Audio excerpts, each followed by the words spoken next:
نحمده ونصلي على رسوله الكريم أما بعد أعوذ بالله من الشيطان بسم الله الرحمن الرحيم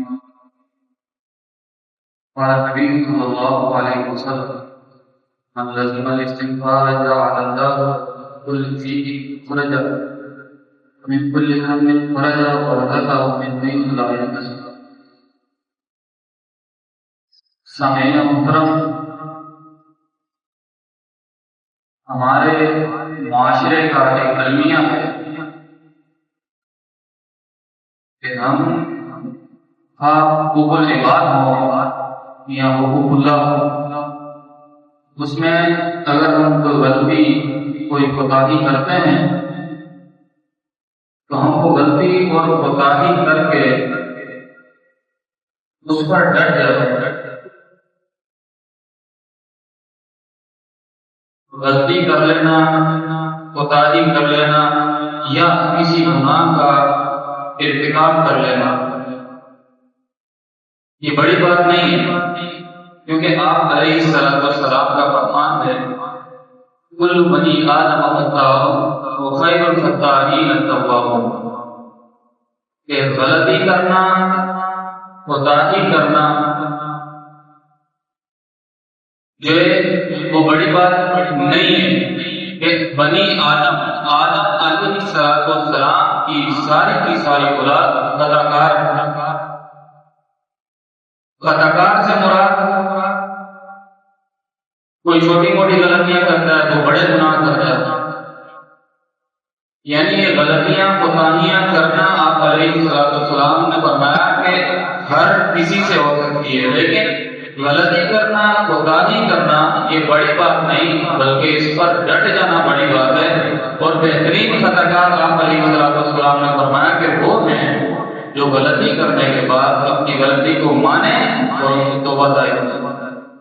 لیکن ہم غلطی کرتے ہیں تو اس پر ڈٹ جاتے ہیں، جبکہ اس کے بینیفٹس ہیں، فائدے ہیں غلطی کر کے توبہ کرنے کے. پہلے نمبر پہ تو آپ علیہ السلام نے فرمایا کہ اگر کوئی شخص غلطی کرتا ہے پھر سچے دل سے توبہ کرتا ہے تو اللہ تعالیٰ اس کی غلطیوں کو، کوتاہیوں کو معاف فرما دیتا ہے.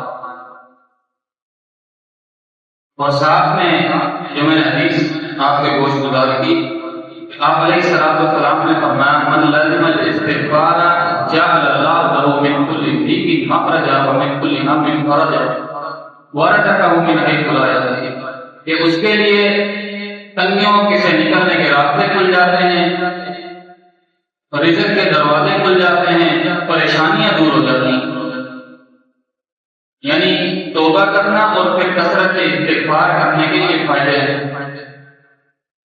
مختصراً ایک واقعہ امام احمد بن حنبل رحمہ اللہ کا کہ وہ ایک بڑے سے ملتے ہیں یا پھر ایک نان بھائی جو روٹیاں وغیرہ لگاتے ہیں تندور پر، اس سے ملتے ہیں تو دیکھتے ہیں کہ کثرت سے زبان میں پر کوئی ورد ادا کر رہا ہے. امام صاحب نے پوچھا کہ بھائی آپ کیا پڑھ رہے ہیں؟ تو انہوں نے فرمایا کہ میں استغفراللہ پڑھ رہا ہوں. احمد بن حنبل رحمہ اللہ فرماتے ہیں کہ صرف یہی پڑھتے ہو اور اس کا تمہیں کیا فائدہ ہے؟ انہوں نے کہا جی صرف استغفراللہ ہی پڑھتا ہوں اور اس کے بہت سارے فائدے. کہتے ہیں کہ میں نے جو بھی آج تک خواہش اپنے دل میں رکھی ہے سب پوری ہو گئی، لیکن اب ایک خواہش رہتی ہے، اس کے لیے کثرت سے استغفار پڑھتا. تو امام احمد بن حنبل رحمہ اللہ نے پوچھا کہ بتاؤ وہ خواہش کیا ہے؟ اس نے فرمایا کہ میں اس وقت کے محدث امام احمد بن حنبل رحمہ اللہ سے ملاقات کرنا چاہتا ہوں، اس لیے میں کثرت سے استغفار کرتا ہوں. تو امام صاحب بولتے ہیں خوش ہو جاتے ہیں، اللہ تعالیٰ نے تیری یہ خواہش بھی پوری کر دی، میں امام احمد بن حنبل. تو اس لیے نمبر ایک، اگر ہم کسی کی دل آزاری کرتے ہیں تو اس سے معافی مانگنا، اگر گناہ کرتے ہیں یا کوئی خطا کرتے ہیں تو اللہ سے معافی مانگنا اور کثرت سے استغفار پڑھنا. اس کو اس کے بہت سارے فائدے ہیں. اللہ تعالیٰ دعا ہے